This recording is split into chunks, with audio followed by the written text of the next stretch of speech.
மண்டல பூஜை நிறைவடைந்ததையொட்டி சபரிமலை ஐயப்பன் கோயில் நடை அடைக்கப்பட்டது. சபரிமலை ஐயப்பன் கோயில் நடை மண்டல மற்றும் மகர விளக்கு பூஜைக்காக கடந்த மாதம் 16ஆம் தேதி திறக்கப்பட்டது. இதனைத் தொடர்ந்து தினம்தோறும் பக்தர்கள் தரிசனம் மேற்கொண்டனர். இந்த நிலையில் நேற்று காலை கோயிலில் மண்டல பூஜை விமரிசையாக நடைபெற்றது. தொடர்ந்து இரவு ஹரிவராசனம் பாடப்பட்டு கோயில் நடை அடைக்கப்பட்டது. மகரவிளக்கு பூஜைக்காக நாளை மறுநாள் மாலை மீண்டும் கோயில் நடை திறக்கப்பட உள்ளதும் குறிப்பிடத்தக்கது.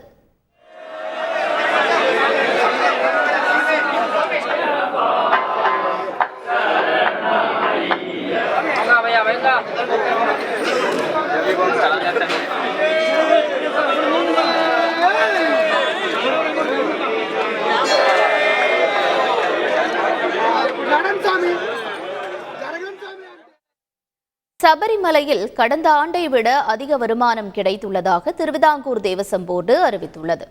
இது தொடர்பாக செய்தியாளர்களை சந்தித்த திருவிதாங்கூர் தேவசம் தலைவர் பிரசாந்த், இதுவரையில் சபரிமலை ஐயப்பன் கோயிலில் 241 கோடியே 71 லட்சம் ரூபாய் வருவாய் கிடைத்துள்ளதாகவும், இது கடந்த ஆண்டை காட்டிலும் 18 கோடி ரூபாய் அதிகம் எனவும் தெரிவித்தார்.